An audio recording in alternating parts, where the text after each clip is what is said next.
हम्म। मुझे लगता है कि जब भी हम सुबह उठकर अपनी पहली कॉफ़ी पीते हैं या फिर जिस भी स्मार्टफोन पर हम अभी ये चर्चा सुन रहे हैं, तो हम कभी ये नहीं सोचते कि इन सब की कहानी असल में शुरू कहाँ से होती है। हाँ बिल्कुल, हम बस चीजों का इस्तेमाल कर लेते हैं। सही कहा। और अगर मैं ये कहूँ कि इन सब के पीछे का जो विज्ञान है ना, वो किसी बहुत ही हाईटेक लैब में नहीं हो रहा है, बल्कि ये वो विज्ञान है जिससे स्कूल में हमें बस एक रटने वाला विषय बताकर छोड़ दिया गया था। मतलब आप भूगोल की बात कर रहे हैं? एकदम सही। भूगोल। अब स्कूल के दिनों में हमें बस एक कोरा नक्शा पकड़ा दिया जाता था, है ना? अरे हाँ, वो नीले और भूरे रंग के पेंसिल से नदियां और पहाड़ भरना। हाँ। और हमारा काम बस इतना होता था कि उसमें पहाड़, नदियां या देशों की राजधानियां भर दें। मतलब ऐसा लगता था जैसे भूगोल का एक ही काम है चीजों को रटना। ये याद रखना कि दुनिया में कौन सी चीज कहाँ पर है। एक बहुत ही स्थिर सी तस्वीर, मतलब जैसे सब कुछ रुका हुआ हो। बिल्कुल। एक रुकी हुई तस्वीर। पर आज की हमारी इस गहन चर्चा का जो विषय है, जो स्रोत सामग्री हमने पढ़ी है, वो इस पूरी तस्वीर को बदल देती है। और ये बहुत जरूरी भी है, क्योंकि ये जो स्थिर तस्वीर है ना, ये इस विषय के साथ एक बहुत बड़ा अन्याय है। तो आज हमारा मिशन यही है कि हम भूगोल को स्कूल वाले बोरिंग नक्शे से बाहर निकालें। क्योंकि ये सिर्फ रटने वाला विषय नहीं है, बल्कि ये प्राकृतिक विज्ञान और सामाजिक विज्ञान के बीच का एक बहुत ही अहम पुल है। हाँ, और अगर हम थोड़ा पीछे जाएं, प्राचीन यूनानी विद्वान एराटोस्थेनीस के समय में। जिन्होंने सबसे पहले ये ज्योग्राफी शब्द गढ़ा था। बिल्कुल, उन्होंने जियो यानी पृथ्वी और ग्राफोस यानी वर्णन, इन दोनों को मिलाया था। लेकिन उनका जो नजरिया था ना, वो स्कूल के उन कोरे नक्शों से कहीं ज्यादा व्यापक था। मतलब सिर्फ पृथ्वी का गोल आकार या चट्टाने नहीं। सही बात है। समय के साथ इस अनुशासन ने खुद को बहुत ही दिलचस्प तरीके से परिभाषित किया है। हाँ। भूगोल की जो सबसे सटीक और आधुनिक परिभाषा है वो ये है कि ये मानव के निवास स्थान के रूप में पृथ्वी का वर्णन है। मानव के निवास स्थान के रूप में। ये तो पूरी कहानी का नजरिया ही बदल देता है ना? मतलब पृथ्वी सिर्फ अंतरिक्ष में तैरती हुई कोई चट्टान या मिट्टी का गोला नहीं है, ये हमारा घर है। और जरा सोचिए, एक घर के रूप में ये अपने निवासियों को आकार देता है और इसके निवासी इसे आकार देते हैं। दोनों तरफ से प्रभाव पड़ता है। मतलब हम सिर्फ एक दर्शक की तरह उस मिट्टी, पानी या जलवायु को नहीं देख रहे हैं, हम ये देख रहे हैं कि वो पर्यावरण हमारी जिंदगी को कैसे चला रहा है। बिल्कुल, हम जो खाना खाते हैं, हाँ। जो कपड़े पहनते हैं, यहाँ तक कि हमारी अर्थव्यवस्थाएं भी। हाँ, सब कुछ सीधे तौर पर इस घर के डिजाइन से तय होता है। लेकिन अगर भूगोल पृथ्वी का वर्णन है, तो समय के साथ ये वर्णन बदला कैसे? मतलब इतिहास में तो लोग बस नई जगह खोजते थे। ये एक बहुत ही महत्वपूर्ण बदलाव है। इस पुल की नींव को समझने के लिए हमें इतिहास के उस दौर को देखना होगा, विशेष रूप से औपनिवेशिक काल के दौरान। अच्छा, जब अंग्रेज और बाकी यूरोपीय देश दुनिया भर में कॉलोनियां बना रहे थे। हाँ, वही समय। उस वक्त भूगोल पूरी तरह से विवरणात्मक था, मतलब डिस्क्रिप्टिव। उस समय के जो खोजकर्ता या नाविक होते थे, जो नई जमीनों पर पहुंचते थे, उनका मुख्य काम सिर्फ एक सूची बनाना होता था। सिर्फ एक लिस्ट? हाँ, उनके लिए भूगोल सिर्फ 2 सवालों के जवाब देता था, क्या और कहाँ। मतलब यहाँ एक पहाड़ है और वहाँ एक जंगल है, टलॉग तैयार करना था। तो ये तो एक पुराने जमाने के टूरिस्ट गाइड की तरह हो गया। टूरिस्ट गाइड, हाँ, मतलब जैसे कोई गाइड आपको बस में बैठाकर ले जाता है और खिड़की से इशारा करके कहता है, देखिए वो इंडिया गेट है और वो दिल्ली के केंद्र में है। हाँ, बिल्कुल ऐसे ही। वो बस हमें क्या और कहाँ बता रहा है, वो ये नहीं समझा रहा कि उस इमारत के बनने का इतिहास क्या है या उसके पीछे की राजनीति क्या थी। ये बहुत ही सटीक उपमा है। लेकिन आज हम जिस भूगोल की बात कर रहे हैं, वो इस टूरिस्ट गाइड की तरह बिल्कुल व्यवहार नहीं करता। तो क्या आधुनिक भूगोल एक जासूस की तरह काम करता है? जासूस, हाँ, हम ऐसा कह सकते हैं। मेरा मतलब है एक ऐसा जासूस जिसका काम सिर्फ क्या और कहाँ दर्ज करना नहीं है, बल्कि वो कार्य कारण संबंध, मतलब कॉज एंड इफेक्ट की गहरी पड़ताल करता है। एक जासूस जो हमेशा क्यों पूछता है। बिल्कुल, एक ऐसा जासूस जो सिर्फ क्राइम सीन की तस्वीरें खींचकर संतुष्ट नहीं हो जाता, वो घटना के पीछे का मोटिव या मकसद तलाशता है। आधुनिक भूगोल पूरी तरह से विश्लेषणात्मक है। तो क्या और कहाँ तो सिर्फ एक शुरुआत है। एकदम सही। असली विज्ञान तब शुरू होता है जब हम क्यों पूछते हैं। चलिए इसे एक उदाहरण से समझते हैं, जो हमारे स्रोत नोट्स में भी है। मान लीजिए हम भारत के किसी विशेष क्षेत्र को देखते हैं। ठीक है। और हम आते हैं कि वहाँ बहुत बड़े पैमाने पर गन्ने की खेती हो रही है। अब जो पुराना भूगोल था वो क्या करेगा? वो बस नक्शे पर उस जगह को हरे रंग से रंग देगा और लिख देगा गन्ना उत्पादक क्षेत्र। बस बात खत्म। हाँ, लेकिन आधुनिक भूगोल वहाँ रुकता नहीं है। वो ये जानना चाहेगा कि उसी जगह पर गन्ना क्यों उग रहा। कोई और फसल क्यों नहीं? बिल्कुल। और जब वो इस क्यों की तलाश शुरू करेगा ना, तो जवाब सिर्फ मिट्टी या बारिश तक सीमित नहीं रहेंगे। मतलब और भी कई कारण होंगे। हाँ, देखिए, प्राकृतिक हिस्सा तो है ही। गन्ने के लिए एक खास तरह की जलवायु चाहिए, जलोढ़ मिट्टी की जरूरत होती है। हाँ, वो तो बुनियादी बात है। लेकिन हमारे जासूस को ये भी पता चलेगा कि वहाँ नहरों का एक बहुत बड़ा नेटवर्क है जो सिंचाई की सुविधा दे रहा है। अच्छा। वहाँ पास में ही चीनी मिल स्थित है जो किसानों को एक तैयार बाजार दे रही हैं। इसके अलावा किसानों के पास अच्छे बीज और खाद खरीदने के लिए सरकारी सब्सिडी या पूंजी भी उपलब्ध है। ओह, मतलब एक बहुत ही साधारण सी दिखने वाली घटना बिल्कुल कि वहाँ कौन सी फसल उग रही है, बिल्कुल। असल में प्रकृति, अर्थव्यवस्था, तकनीक और इंसानी फैसलों का एक बहुत ही जटिल मिश्रण है। बिल्कुल। और यहीं पर एक बहुत ही महत्वपूर्ण सिद्धांत आता है। इसे कहते हैं क्षेत्रीय विभेदन या एरियल डिफरेंशिएशन। एरियल डिफरेंशिएशन, इसका मतलब क्या है? इसका सीधा सा विचार ये है कि पृथ्वी की सतह पर कोई भी दो स्थान एकदम एक जैसे नहीं हो सकते। कभी नहीं। नहीं, ये भूगोल के सबसे महत्वपूर्ण स्तंभों में से एक है। मान लीजिए कि दो जगहों का तापमान और मिट्टी बिल्कुल एक जैसी है। जैसे भारत का एक हिस्सा और अफ्रीका का एक हिस्सा। हाँ, बेहतरीन उदाहरण।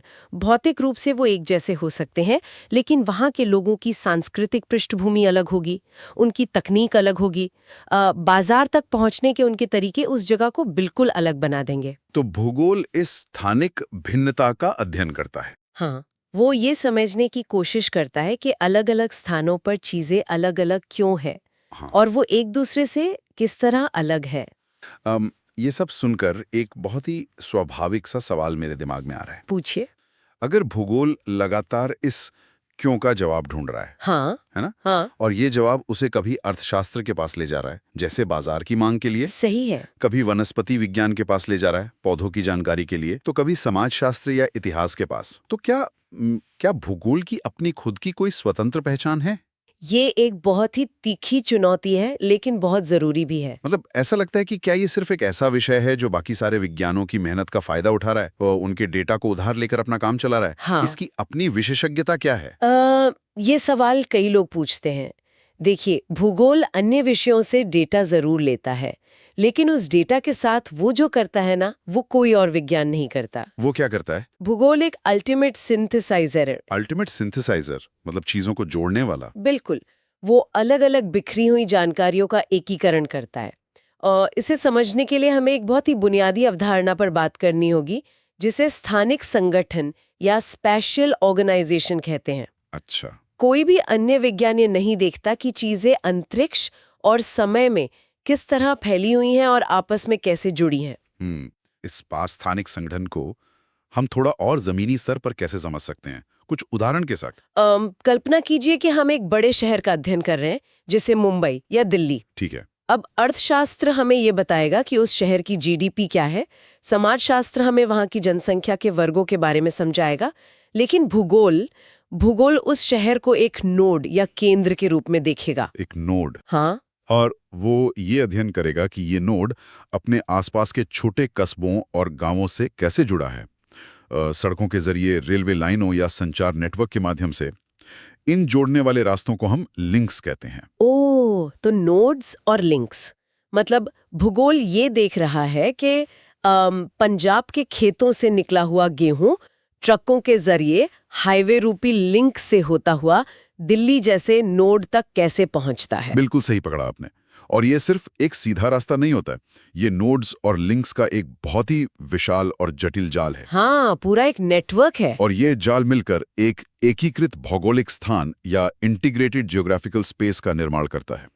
भूगोल की विशेषज्ञता यही है, वो हमें दिखाता है कि दुनिया के अलग अलग हिस्से अकेले या अलगाव में काम नहीं करते। मतलब सब कुछ जुड़ा हुआ है। हाँ, एक जगह की मिट्टी, दूसरी जगह के बाजार और तीसरी जगह की तकनीक मिलकर एक नया स्थानिक पैटर्न बनाते हैं और इस पैटर्न को खोजना और समझना ही भूगोल की अपनी अनोखी पहचान है।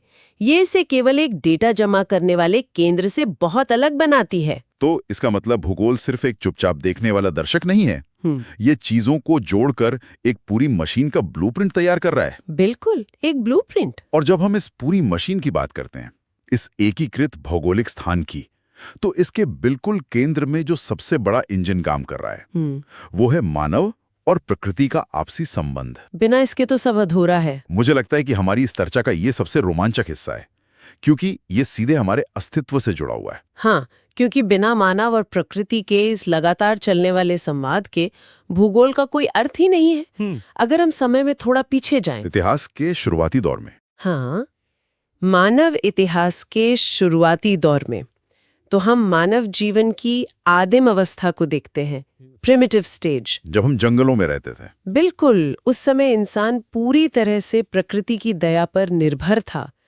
प्रकृति तय करती थी कि इंसान क्या खाएगा, कहाँ रहेगा और क्या पहनेगा। मतलब हमारा कोई कंट्रोल नहीं था। कोई कंट्रोल नहीं।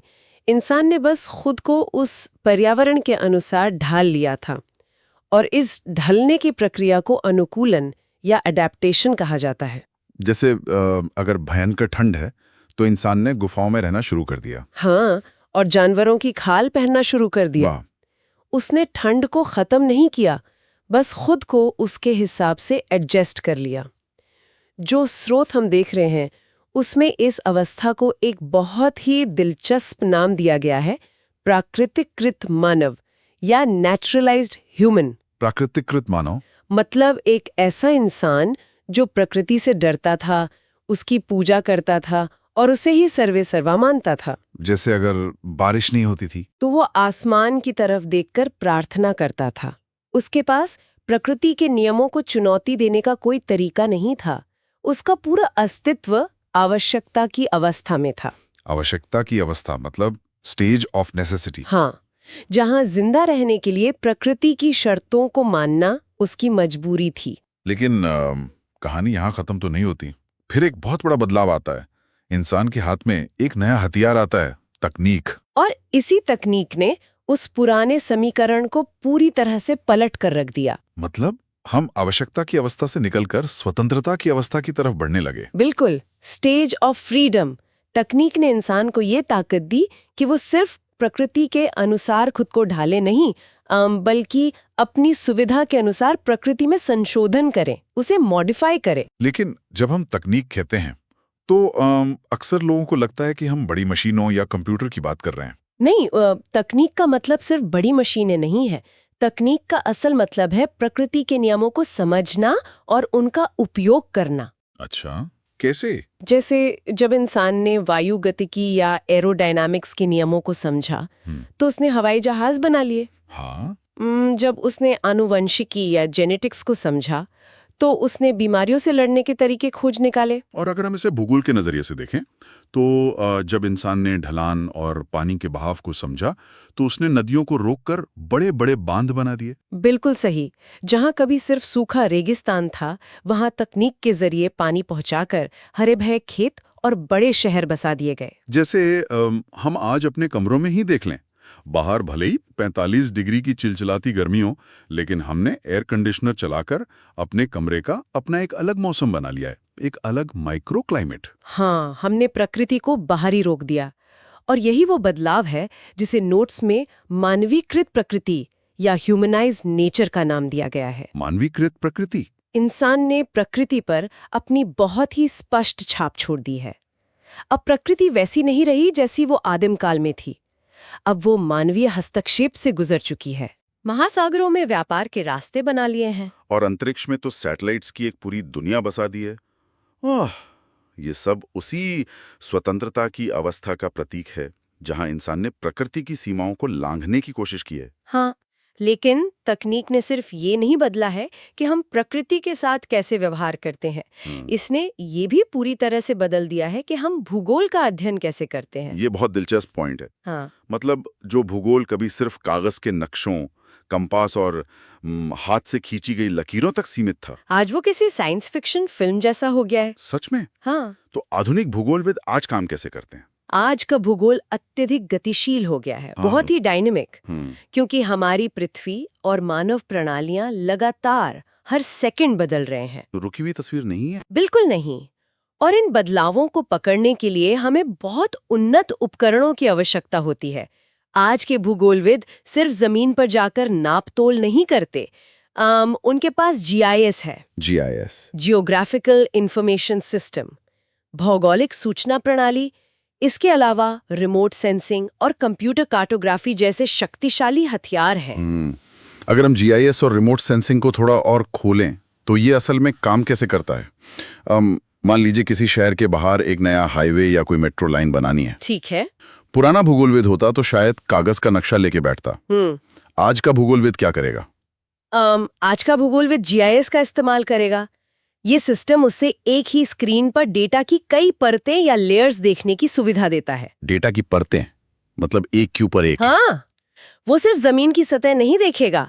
कंप्यूटर स्क्रीन पर एक लेयर में वो मिट्टी की मजबूती देखेगा। अच्छा। दूसरी लेयर में वो ये देखेगा कि वहां बाढ़ आने का कितना खतरा है।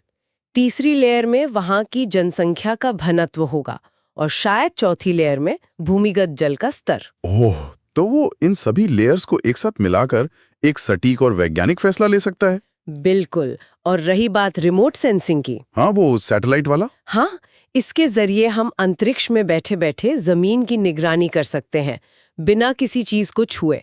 हमारे सैटेलाइट्स हर वक्त पृथ्वी की तस्वीरें ले रहे हैं। तो हम रियल टाइम में चीजें देख सकते हैं। एकदम। हम देख सकते हैं कि अमेज़न के जंगलों में आग किस रफ्तार से फैल रही है, या फिर पिछले 10 सालों में कोई शहर अपने आसपास के गांवों को निगलते हुए कितना बड़ा हो गया है। ये तो बहुत शक्तिशाली तकनीक है ना? ये डेटा हमें स्थानिक प्रतिरूपों को मतलब स्पेशल पैटर्न्स को समझने में मदद करता है। इन नोट्स में एक लाइन है जो बहुत ध्यान खींचती है। उसमें लिखा है भूगोल स्थानिक प्रतिरूपों को कारण संबंधों के माध्यम से समझाता है। हाँ। लेकिन अगर कोई आम इंसान ये सोचे कि ठीक है, सैटेलाइट्स आग देख रहे हैं और कंप्यूटर लेयर्स बना रहे हैं, पर मुझे इसकी परवाह क्यों करनी चाहिए? ये बहुत ही लाजमी सवाल है। मतलब मेरे रोजमर्रा के जीवन में या हमारे भविष्य के लिए इस सब का क्या महत्व है? ये क्यों और कहाँ का जासूस मेरी क्या मदद कर रहा है? इसका जवाब हमारे भविष्य के अस्तित्व में छिपा है। आज हम एक ऐसे मोड़ पर खड़े हैं जहां पूरी दुनिया बहुत ही भयानक समस्याओं का सामना कर रही है। जैसे जलवायु परिवर्तन सबसे बड़ा खतरा। उसके अलावा तेजी से बढ़ता शहरीकरण, संसाधनों का अंधाधुंध दोहन। अगर हम इन समस्याओं का समाधान खोजना चाहते हैं तो हमें भूगोल की उसी विश्लेषणात्मक शक्ति की जरूरत है। मतलब हमें उस जासूस की जरूरत है जो हमें बताए कि चीजें क्यों हो रही हैं और उनका असर कहां तक जाएगा। एकदम सही। भूगोल हमें ये सिखाता है कि इस पृथ्वी पर कुछ भी अलग थलग नहीं है। अगर आप एक जगह के जंगलों को अंधाधुंध काटते हैं तो उसका असर सिर्फ उस जगह की मिट्टी पर नहीं पड़ता, वो पूरी दुनिया के मौसम चक्रों को बदल सकता है। हाँ, और जो हजारों किलोमीटर दूर किसी किसान की फसल को तबाह कर सकता है। संसाधनों के सही प्रबंधन के लिए और एक स्थायी भविष्य यानी सस्टेनेबल फ्यूचर के लिए हमें ये समझना ही होगा कि इंसान और पर्यावरण के बीच की अंतःक्रियाएं कैसे काम करती हैं। हाँ। तो भूगोल हमें वो दृष्टि देता है जिससे हम पूरे पारिस्थितिकी तंत्र को एक साथ देख पाते हैं, पूरे इकोसिस्टम को। बिल्कुल। तो अगर हम इस पूरी गहन चर्चा को समेटें तो ये एकदम स्पष्ट हो जाता है कि भूगोल कोई मृत विषय नहीं है जो सिर्फ हमें राजधानियों के नाम याद करवाता है। बिल्कुल नहीं। ये जीवन का विज्ञान है। ये अध्ययन है उन संबंधों का, उन पैटर्न्स का और मानव तथा प्रकृति के बीच चल रही उस कभी न खत्म होने वाली बातचीत का। हाँ, जो लगातार चल रही है। ये प्राकृतिक विज्ञान की ठोस वैज्ञानिकता को और सामाजिक विज्ञान की मानवीय संवेदना को एक साथ लाता है। यह हमें बताता है कि हम कहाँ हैं, हम वहाँ क्यों हैं और हमारी हर छोटी बड़ी गतिविधि हमारे इस एकमात्र घर को कैसे बदल रही है। और ये हमें ये भी याद दिलाता है कि ये घर और इसमें रहने वाले हम इंसान हमेशा एक गतिशील अवस्था में है। कोई भी चीज रुकी हुई नहीं है। बिल्कुल, सब कुछ लगातार बदल रहा है। और हमें भी उसी हिसाब से बदलना होगा। हाँ, लेकिन इस बदलाव और तकनीक के नशे में आज की इस चर्चा को खत्म करने से पहले मैं एक ऐसा विचार छोड़ना चाहता हूं जो शायद हम सबको थोड़ी असहजता के साथ सोचने पर मजबूर कर दे। वो क्या है? हमने अभी बात की कि कैसे इंसान ने तकनीक के सहारे प्रकृति में संशोधन किया। हमने मानवीकृत प्रकृति का निर्माण किया और हम बड़े गर्व से कहते हैं कि हम आवश्यकता की अवस्था से निकलकर स्वतंत्रता की अवस्था में आ गए हैं। हाँ, कि हमने प्रकृति को जीत लिया है। बिल्कुल। हम सोचते हैं कि अब हम प्रकृति के गुलाम नहीं रहे, हमने उसे अपने नियंत्रण में ले लिया है। लेकिन क्या हम कभी भी तकनीक के जरिए प्रकृति से पूरी तरह स्वतंत्र हो सकते हैं? ये तो सोचने वाली बात है। आज जब हम नदियों को सूखते हुए देखते हैं, ग्लोबल वार्मिंग के कारण ग्लेशियर्स को पिघलते हुए देखते हैं और एक वायरस को पूरी दुनिया को रोकते हुए देखते हैं, तो क्या ये इस बात का सीधा सबूत नहीं है कि हमारी तकनीक चाहे कितनी भी उन्नत क्यों ना हो जाए, प्रकृति के अपने नियम हमेशा सबसे ऊपर रहेंगे? बिल्कुल। क्या ये मानवीकृत प्रकृति सिर्फ हमारा एक भ्रम है? क्या इस सारी तकनीकी प्रगति के बावजूद गहराई में हम आज भी उसी प्रकृतिकृत मानव की तरह नहीं हैं, जिसका अस्तित्व और विनाश अंततः प्रकृति के ही हाथ में है? ये बहुत ही गहरा सवाल है। क्या हम वास्तव में आजाद हो रहे हैं या हमने सिर्फ अपनी बेड़ियों का रंग बदल लिया है? इस गहरे और शायद थोड़े बेचैन करने वाले सवाल के साथ हम आज की इस चर्चा को यहीं विराम देते हैं। भूगोल को महज नक्शों से बाहर निकालकर इसके असली और जीवंत रूप को समझने की इस यात्रा में हमारे साथ शामिल होने के लिए बहुत बहुत धन्यवाद। दुनिया को एक नए नजरिए से देखते रहिए। मिलते हैं अगली बार